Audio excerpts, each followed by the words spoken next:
Graça e paz, irmãos e irmãs.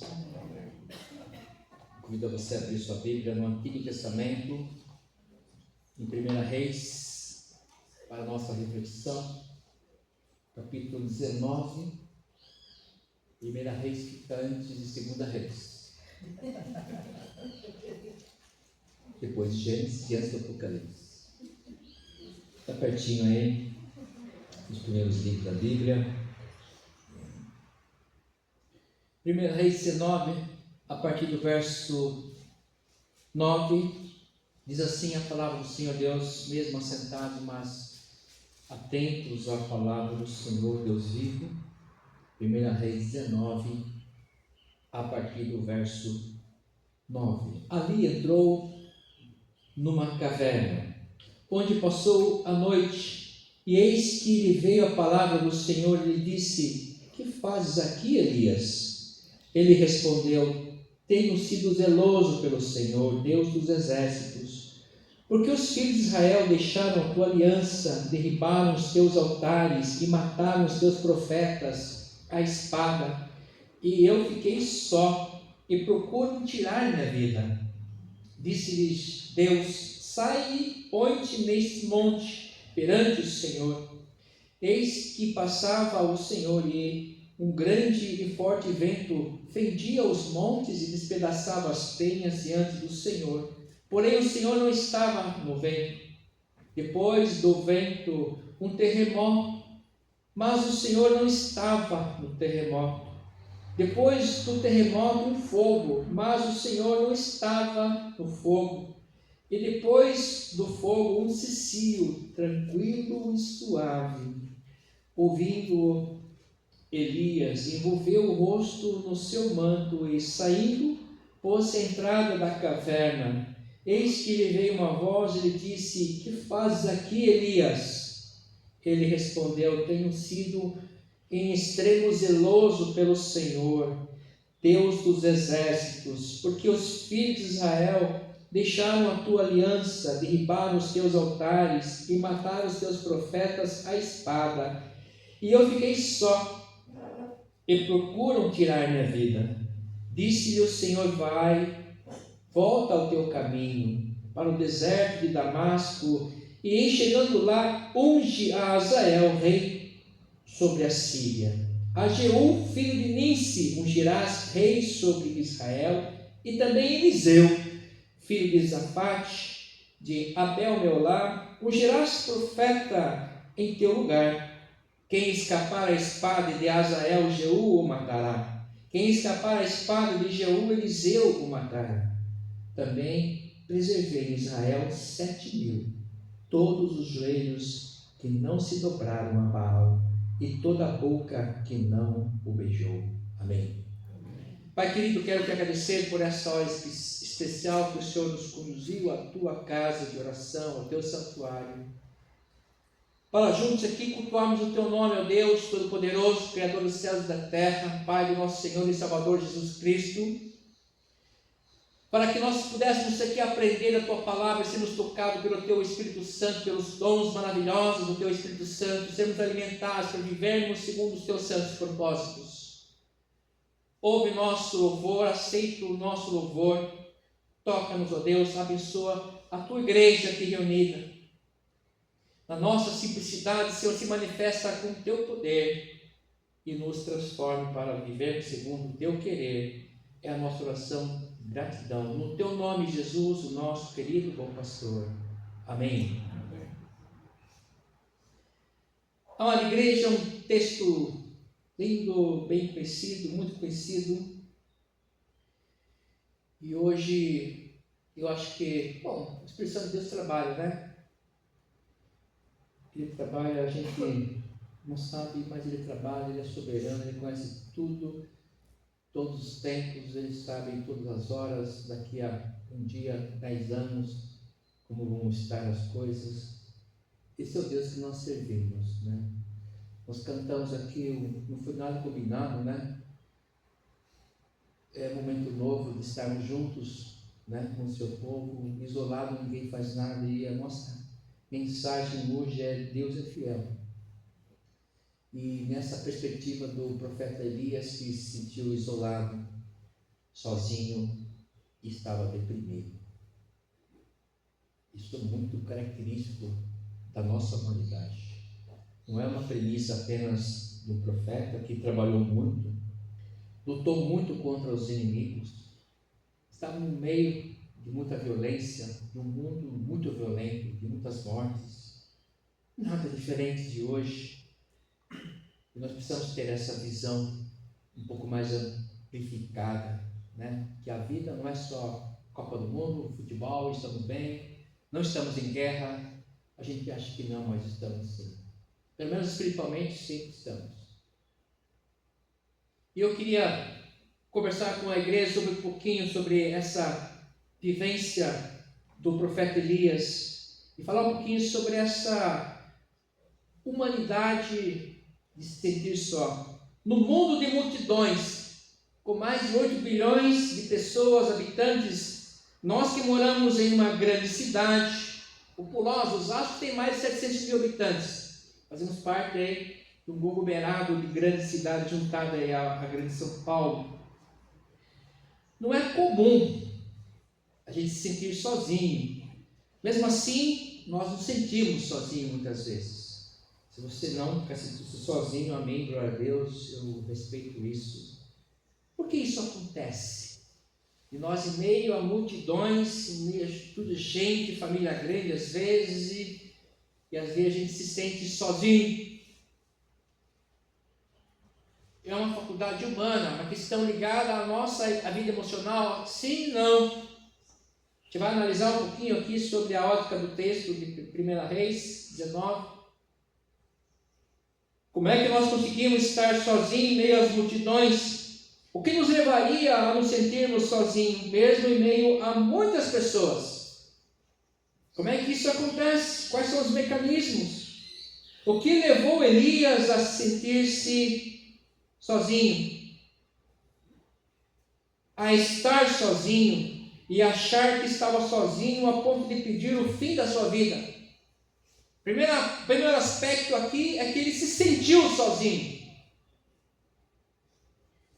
Se nós lemos aos capítulos anteriores a experiência de Elias no seu tempo, do rei Acabe e Jezabel, a matança, mataram quase todos os profetas amigos de Elias. Então às vezes a gente foca só no Elias. Nós somos assim egoístas. Mataram muitos profetas de Deus, do Senhor. E aí começou uma guerra. Houve o desafio de Elias aos profetas de Baal, aquele desafio lá no culto da lenha, meio árvore, que veio o fogo do Senhor, e os profetas de Baal cortando para que Baal pudesse responder às suas orações. A idolatria, por mais que você se retalhe, se merilhe, faça o que você, sacrifício que for, os ídolos não vão responder. Não vão responder. E nós vivemos não só naquele período, mas hoje também em meio ao mundo idólatra, que erige os seus altares, seus deuses, ergue em postes ídolos para adorar, porque é uma necessidade humana, parece. Nós precisamos ver, sentir alguma coisa para que a gente possa dar sentido à nossa vida. Eu tenho que ver, pegar e aí pedir, às vezes até forçar essa divindade para cumprir os meus propósitos. Eu acho que é uma faculdade humana da gente poder forçar aquela divindade a fazer o que eu quero. E às vezes isso pode acontecer? Pode acontecer. Porque na força do ânimo, às vezes as coisas acontecem. E aí nós vamos dar crédito àquela divindade. E nós vivemos num mundo idólatra. E fico pensando às vezes nas minhas caminhadas, nos muitos templos, idólatras ou não, que quem habita os templos são pessoas idólatras. Nós. E como há templos de religiões idólatras, como é que é isso nessa inteligência que Deus deu à humanidade, ao Homo sapiens? Essa exclusividade só do ser humano de ser inteligente, analisar, estudar, pesquisar, observar empiricamente tudo. E nós voltamos aos postes ídolos, adoramos as imagens, cultura, pessoas às vezes, gente, filhos, maridos, esposas, objetos, carros, casa.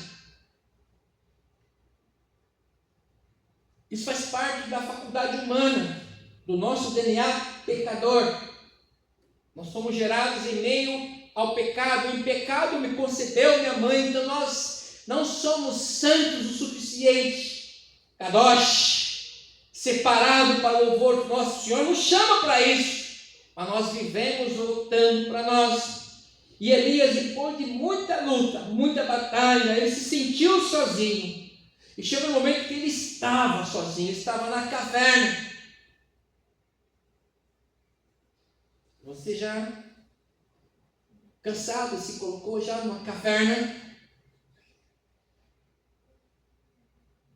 Segundo os especialistas, pelo menos uma vez na sua vida você vai se colocar nessa caverna. Espero que não. São todos, né? Sempre há exceções. Mas é comum. Muito comum das pessoas nas suas vivências, experiências, esperanças, desesperanças, crises, perdas, ganhos e especialmente perdas. Nós entramos nessas cavernas e Elias se sentiu só. Na verdade, ele tinha motivo para isso. Não era, como diz muita gente, frescura. Fulano está com depressão, é frescura. Não era frescura, era uma doença emocional, sim. Ele ficou abatido por motivos plausíveis. Então, alguém que está reclamando, que está isolado, triste, chorando fácil, vamos ouvir. Porque tem os motivos que nós não enxergamos, mas é motivo. E eu sei que a maioria das nossas lágrimas ninguém vai ver. Caiu. A multidão. O número de pessoas não significa ter companhia. Isso nunca é verdade. Porque a multidão sempre está alheia a quem nós somos. Ela está dispersa. O próprio Jesus, certa vez em Jerusalém, olhando, Jerusalém, tu que matas os profetas. E ele olhou para a multidão e se entristeceu e pensou e disse, registrou na sua palavra santa, Jerusalém, tu que matas os profetas, vocês estão perdidos como ovelhas que não têm pastor. Porque essas ovelhas não querem serem pastoreadas da verdade. Escolhem seus ídolos e vamos lá. Escolhem suas religiões que favorecem os seus pensamentos e vamos em frente. Agora sim estou no caminho de bênção, porque aqui só prega a prosperidade, só prega a saúde, só prega a bênção. É agora sim. E eu quero te dizer que você está no caminho errado. Então. Porque a palavra de Deus, ela pode ser qualquer coisa. Inclusive bênção, sim. Prosperidade, verdade. Saúde, sim. Mas não é só isso. Inclusive, às vezes, algumas cavernas. No mundo, 3 aflições, mas tem um bom ânimo. Jesus veio descortinar para mim, para você, a realidade da vida humana. Ele veio como homem, como ser humano, para mostrar para mim, para você, a humanidade, nossa humanidade, que é, sim, inerente à vida humana, tudo. Alegrias, tristezas, saúde e falta de saúde.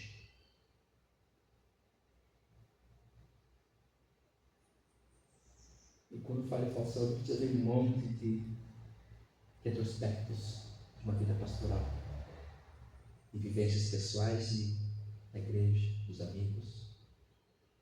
Mas de tudo, em tudo dá graças, porque essa é a vontade de Deus, é Cristo Jesus para nossas vidas. É humanidade. Nós temos a ilusão de que vamos viver a humanidade perfeita. Não é verdade.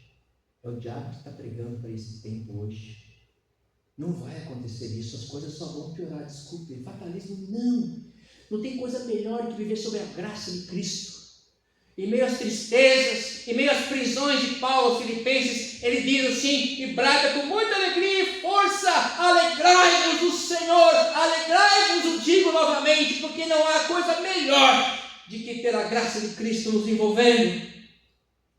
E aí Ele vai enxugar a nossa lágrima, toda lágrima Ele nos enxugará. E Ele vai dar aqui para nós os escapes, como deu ao profeta Elias.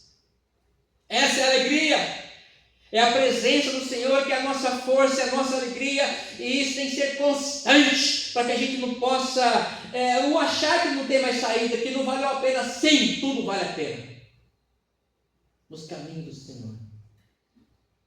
É claro que ficou nítido aqui as nuances da humanidade desse profeta que foi grande profeta, mas também tinha desejos humanos, porque era um ser humano. A multidão está alheia ao que somos, a quem somos, ao que fazemos, ao que pensamos. A multidão está alheia ao que nós estamos sentindo. É muito difícil você estar triste, chorando, alguém se incomodar e te parar e querer te ouvir, querer te dar um abraço. É muito difícil. As pessoas não querem se envolver. Até os nossos bom dia, boa tarde, boa noite é muito rápido. É uma coisa hipócrita. Como vai você? É um paradigma. Se alguém falar assim, eu não estou bem, pronto, desmontou você. Eu não estou bem, não. Não era essa resposta que tem que me dar. Mas, bom dia, está bem, tudo bem. Então, beleza, eu estou respirando isso. Agora, bom dia, está tudo bem? Não está nada bem, não. Isso requer o quê? Você ali parou, travou você, quebrou suas pernas, e você, entre aspas, obrigado a continuar um pouquinho essa conversa. Não dá para bater na costa. Deus vai abençoar você. Sabe quem você é? Você é o diácono do Senhor. Você é aquele que serve. Você é o próprio Jesus. Você é o ouvido de Deus. Você é o calor humano divino. Nós somos isso. E é isso que é a graça de Cristo, que nos envolve e quer nos envolver com outros. Bem-aventurados são aqueles que choram com os que choram. É o sermão do Cristo. Isso que é evangelho. Isto é cristianismo. Isto é servir a Deus. Isto é olhar para alguém que está na caverna. Se escondeu porque ele tinha que se esconder, porque estavam querendo capturá-lo para matá-lo. Literalmente. Mas não era só isso, ele estava abatido fisicamente, emocionalmente. Ao longo da sua vida, seu ministério, muitas lutas, muitas mazelas, muitos pecados do povo, ele gritando contra tudo isso, e poucas vezes os profetas são ouvidos. O profeta grita, fala, mas poucos corações estão sedentos e abertos para deixar essa palavra calar e transformar-se em vida abundante. Às vezes é só um paradigma de ter o profeta falando aos domingos, lá eu gostei, legal, boa palavra, fui confrontado, mas não há mudança, transformação, e não há coisa que mais destrua o profeta do que ele perceber e ver isso. A igreja se esvaindo, o povo de Deus fugindo da presença do Deus vivo. E aí Jesus fala assim para os seus discípulos: olha, eles não estão rejeitando você, eles estão me rejeitando, a mim, o Senhor. Palavras de Jesus. O próprio Jesus certa vez afirmou, ao olhar e sentir a multidão, que a multidão está dispersa, perdida, sem orientação, sem direção, porque ela escolheu. Ela escolhe a ideologia do momento. Qual que é a modinha do momento? É isso. Eu não vou contra isso porque eu quero viver em grupo. Quero ser bem aceito. Nós não queremos ficar que nem o Elias lutando sozinho, não vamos ficar deprimido. Mas aí o Senhor manda os seus anjos, manda o vento, o terremoto, o fogo, e olha, isso passa. Mas eu falo com você no cicio, uma palavrinha bem sutil, bem tranquilo, não precisa de grito puro, maravilhoso. Não, é uma coisa bem cicio, bem tranquilinho assim, e só que toca. Você não está sozinho, Elias. Nós às vezes achamos que acabou, não tem mais nada para mim. Porque a própria enfermidade, ela age assim. Nós deixamos de produzir um hormônio chamado hormônio da felicidade, e aí só tem tristeza. é uma questão fisiológica, produção de hormônios. Por isso que existem os médicos. Às vezes dão uma receitinha controlada, que fica na segunda via, carimbado, você assina e leva o seu remédio e toma sob a posologia médica, para te ajudar a produzir os hormônios da alegria. É a nossa humanidade. É a nossa humanidade. E Deus vai dando inteligência para os homens a nos ajudar. Às vezes o abraço do Espírito Santo é um médico que te atende com qualidade. Ele é um anjo do Senhor. E você não crê nisso? Que a sua vida está no nome de Deus e todos que passarem por ela são instrumentos de Deus para você. O nosso mundo é mais espiritual do que nós imaginamos. O nosso mundo é mais espiritual do que nós imaginamos. Como diz Paulo, nossa luta não é contra a carne, mas contra as potestades das regiões celestiais. E nós, como servos de Deus, imagine só a implicação disso. Os profetas de Baal, imagine quantos profetas de Baal vai vir em cima da gente escarnecendo, tentando tirar-nos a vida, a paz. Se a gente não tiver visão disso, nós estamos perdidos de fato. Vamos correr para a caverna e ficar lá e, Senhor, me dá o fim da vida que eu não aguento mais. Aí o Senhor vem, alimenta, leva as aves, leva o pão, e lá ele come carboidrato, energia pronta. Estou mais animadinho, um cafezinho, um bolo, um pedacinho de bolo de fubá, opa, agora estou. E sai daí que você não está sozinho não, viu? Como você, preparei, tem 7.000. Não é 1.000, são 7.000. Não é 10, meia dúzia, 20, 7.000. Olha como Deus age. E Deus sabe todas as coisas, Ele tem a visão do todo. Às vezes a gente acha que está sozinho no mundo. Nós estamos. O Senhor da história, o Senhor dos povos, o Senhor do seu povo está conosco. É o Deus Emmanuel. É o Deus que caminha com a gente em todo o tempo. Elias era um grande profeta, até hoje ele é muito reconhecido entre os judeus. Tanto é que na transfiguração lá, os apóstolos que estão vendo lá viram Jesus, Elias e Moisés, são os mais famosos. Elias foi transladado, e Moisés é um dos melhores textos também.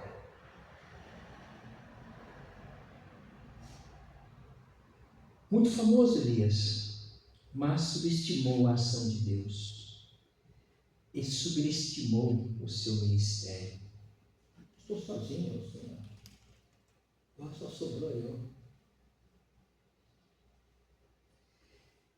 Que Deus é esse? Que obra de Deus é essa? Uma vez, uma pessoa foi embora da igreja. Por que precisava de mesmo? Estava em mudança. Eu falei assim, pastor, eu tenho medo de ir embora e a igreja fechar. Falei, irmã, a igreja não está tão forte assim, em verdade, mas é obra de Deus. Fique em paz. Sabe o que você faz? Olha, eu vou embora porque eu preciso ir embora mesmo, tal. Não é uma coisa da igreja, é uma coisa dela, pessoal. Essa é a nossa visão. Nós subestimamos a vontade de Deus. Ainda achamos que temos um caminho, temos um projeto específico, especial, porque a obra requer. Essa aqui é a obra de Deus, em todo tempo e sempre foi. Vai ser como Ele quiser até o final. E o final aqui pode ser com o Maranata, a hora vem o Senhor Jesus. E é com Ele. Elias estava tão triste, a humanidade estava tão assim, que ele falou assim, não, eu só estou sozinho. Achou que não tinha mais nada para ele, não tinha mais ninguém por ele. Aí Deus fala assim, também conservei em Israel 7.000, eu conservei em Israel 7.000, todos os joelhos que não se dobraram a Baal. Gente fiel à minha palavra, não se dobra, não é idólatra, não sucumbe ao pecado, apesar de pecadores. E entre esses, a boca deles não beijou nenhum Deus.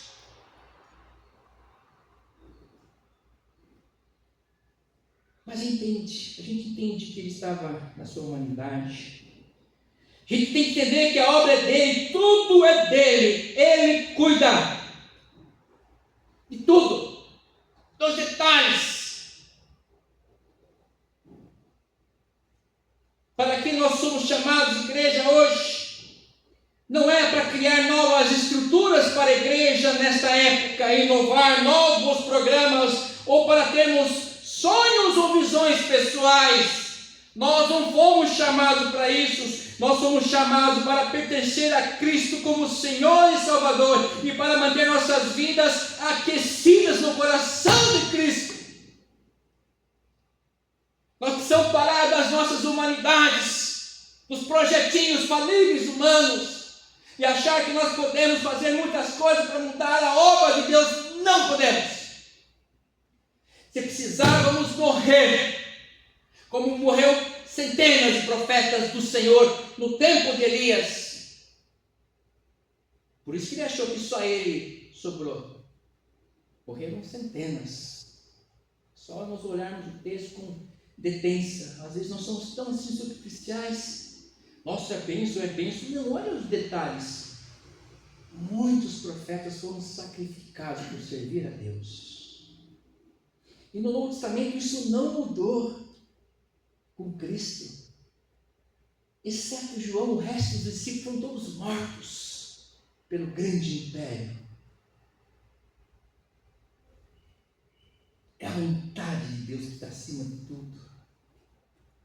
Nós somos chamados para mantermos o fogo do Espírito Santo aceso em nossos corações. E é esse Espírito que criará estruturas e programas que atrairão outras pessoas para discernir a visão de Deus, a visão do Senhor. Nós achamos que está tudo perdido, não vai dar mais nada, aí olha, puxa vida, fecha aí o caixão, vamos em frente. Deus é fiel, a obra é dele. Os discípulos, na época de Jesus, queriam implementar a guerra, a destruição do Império Romano, do poderoso e cruel Império Romano. E Jesus disse para ele: o meu reino não é desse mundo, queridos. O meu reino é outro. Então nós vamos hoje, Igreja de Cristo, vivermos, agirmos, pensarmos no reino de Deus, não no reino dos homens. Nós não podemos sequer pensar no reino de Deus através do reino dos homens. Não é pecado. Não há comunhão das luzes com as trevas. Os meus pensamentos não são os seus pensamentos. Nem os meus caminhos, os seus caminhos. E Jesus vem e nos abraça. Ele vê todo mundo perdido. Vem e se encarna porque ele precisava. Puxa, eu tenho que descer. Tem que descer para ensinar os meus filhos a viver segundo a minha vontade, que é a melhor, boa, perfeita e agradável, para que eles possam ter vida plena de fato. E ele fez isso. E a maioria ainda não reconheceu. Continuamos na contramão, querendo estabelecer o reino dos homens. Eu, na minha caminhada pastoral, eu tenho percebido a política entrando na igreja, às vezes. Não aqui, graças a Deus. Mas onde ela entra, ela destrói.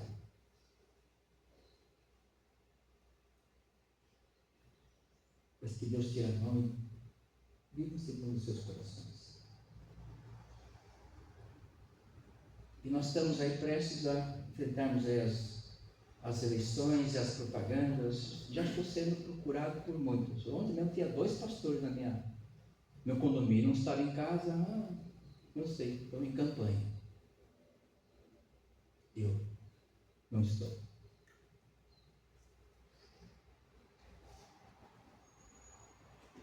E nesse reino de Deus, nunca estamos sozinhos. nunca somos só nós. Ele, Jesus, caminha conosco. Ele, Jesus, é o Senhor da igreja da nossa vida. Você pode crer nisso? Sim. Amém? Que Deus nos abençoe. Amém.